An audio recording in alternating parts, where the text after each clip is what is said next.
there. I thought I'd do something different today. This is Susan from Grief Heals. And what I thought I'd do was share some of the topics we talked about in the groups this week.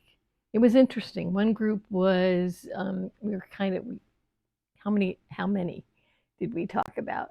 We talked about one, two, three, four, five different, basically five different topics in an hour and a half. And the other group was basically one topic. So it it just depends. It depends on the group, it depends who shows up, it depends on what the issues are for them in any given session. There's almost always some common ground. It's not like one person has one issue and nobody else can relate to it. It's almost always everyone's going, yeah, I'm feeling that too. So yeah, this is what we talked about this week. The first thing we started out with was the difference between good friends and bad friends. You know, people, there was somebody feeling like one of their friends was really pressuring them to hurry up and get over it. You know, wasn't really saying it, but was, the energetic. You know the energy. I know you all know it. You know that energetic when people are just wishing you would just hurry up and get over it. And that you're never going to really get over it in the way they mean is a whole nother issue. But in this case, it was very clear, as it often is with friends like that you need to take a break. You really need to take a break. And you can pick up that friendship later if you feel so inclined.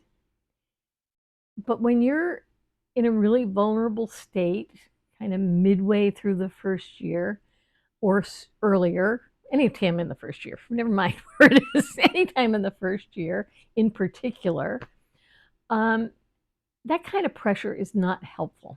It's just not. So check that one off. It's probably better to do that. And oftentimes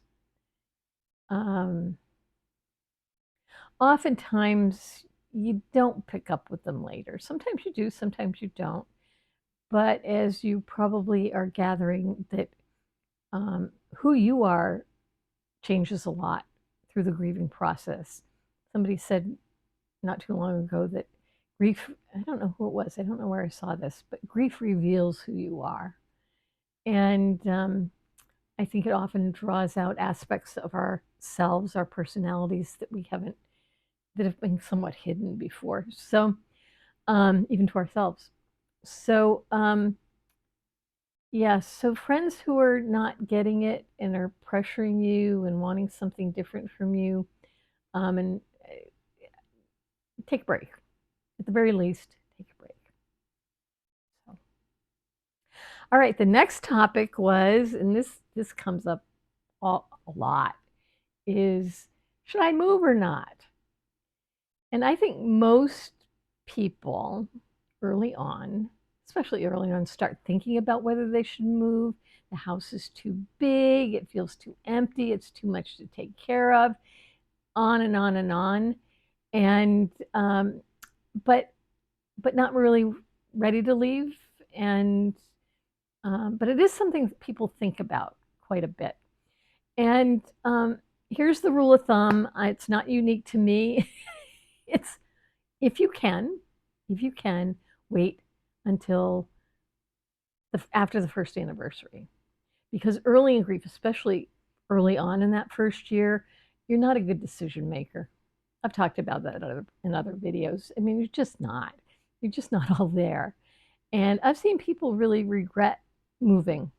So if you can hang in, do. If there's a compelling reason that you need to move, like there are financial reasons that you just have to move. The other one that comes up is people who have been planning to move anyway. You know, the plans were already in the works, and they somehow had been thinking for years, at least a year, that they were going to do this at some point. Maybe they were going to do it with their spouse, maybe not, but it's something that's already been planned. And sometimes that can often work too. But for a lot of people, it's better to wait. Better to wait. I got a call from a former client a while ago who had just moved, and it had been an issue from day one.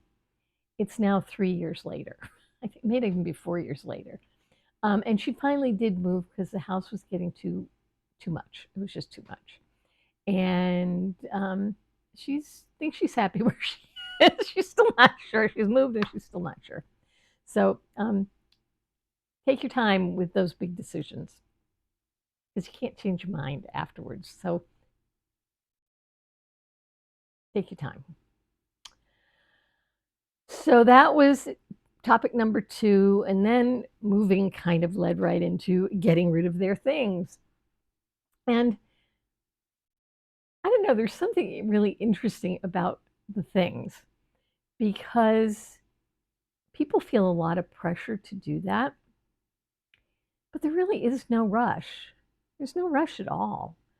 And I think people who really rush into it and really clear out often regret it. If you're doing that, at least keep 1 or 2 things, but don't do it. Don't do it. Take your time. I had one client way back. She was my first bereavement client 40 years ago, almost 40 years ago. Yikes. And her husband had a closet, and when she was really missing him, she would open the closet door and she would just grab all the clothes and give them a hug. And it gave her comfort. It really gave her comfort.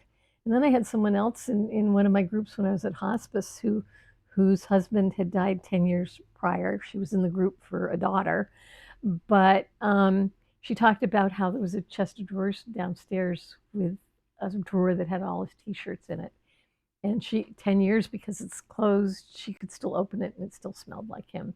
And again, great comfort in that. So no rush on the things. You will know.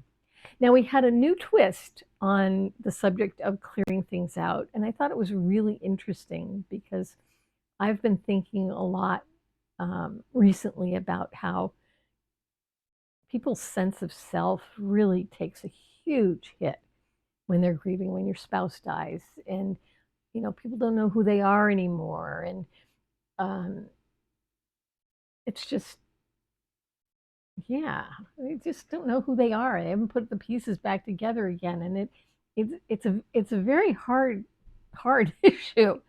And one of the group members said that she had gotten rid of her own things because they just didn't feel like her anymore. And I thought that I'd never heard that before, and I thought it was a wonderful twist on the whole thing of getting rid of their things. And she hadn't gotten rid of her husband's things. She hadn't done that, but she'd been getting rid of her things. And I think that's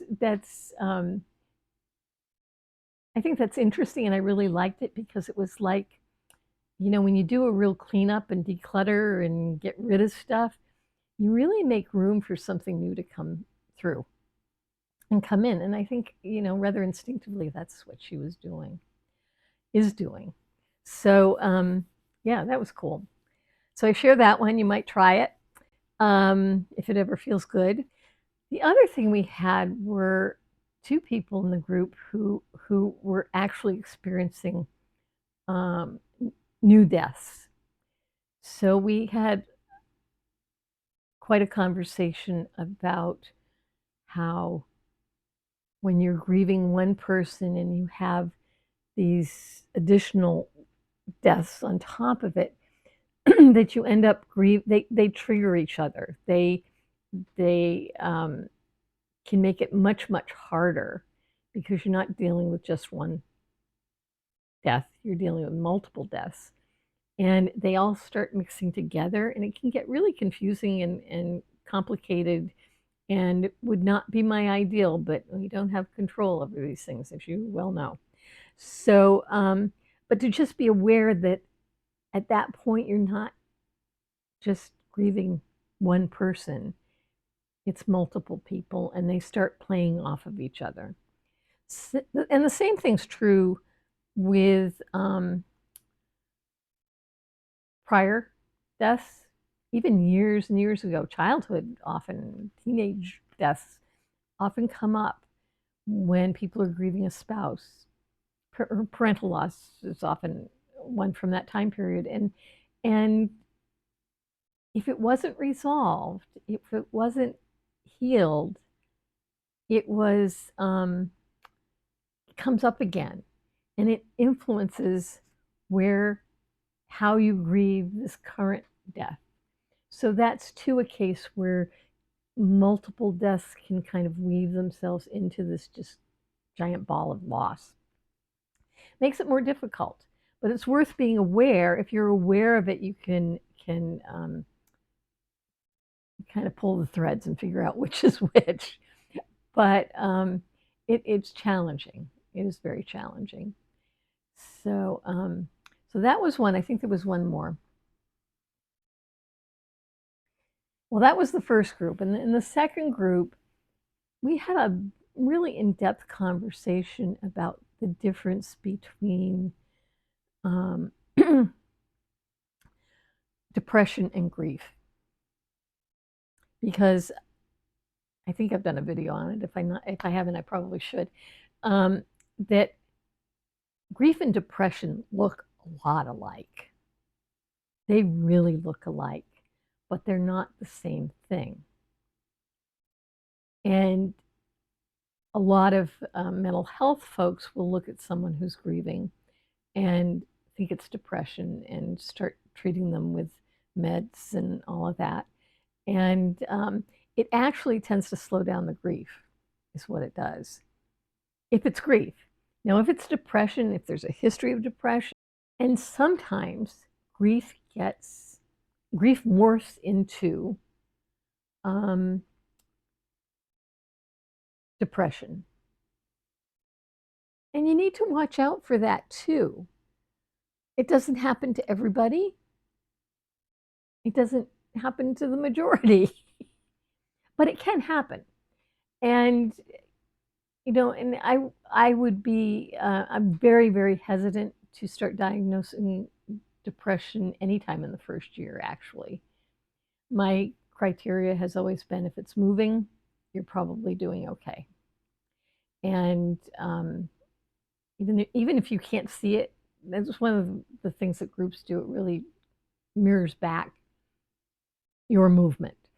So, because it's often very subtle, but as long as it's moving, if I see somebody and as long as I see some movement going on, then I don't worry about it too much. It's when it starts feeling really stuck. And it can feel that way often in the second and even the third year. And this might be a time to consult with somebody and see what's what and see if it's an issue, if you're feeling that way. And most people aren't, but it's worth having evaluated if you think it's an issue. So we did a deep dive into whether it was depression, whether it should be evaluated, whether meds should get changed. It was all that stuff. Basically, as I think most of you know who followed me for a while, that I do not think grief is a mental health issue. It's not a mental health issue. And for the most part, it can be treated that way. Unless it lands in depression or becomes depression down the line or gets really stuck and complicated. Most of it's really normal. I know it doesn't feel normal. God, it doesn't feel normal, but it is. And yeah, so that's what we did in the groups this week. If you're interested in checking them out, you can come just one time and see what you think. Most people, when they come, stay. But come to the group, see what it is. The link to the page where you can get all the information is in the description. You can check it out there, and we would love to have you. We meet on the second and fourth Thursdays at 1 p.m. and 4 p.m. Eastern Time. That's New York time. And I'm just starting an evening group on the first and third Thursday. Right now, the time is to be determined. I think we decided we would start at 6:30, but that could change. So that again, that's Eastern time. So if you're interested, come check it out. We'd love to have you. It's my number one go-to. All right? And make sure you're subscribed to the channel. You take care. Bye-bye.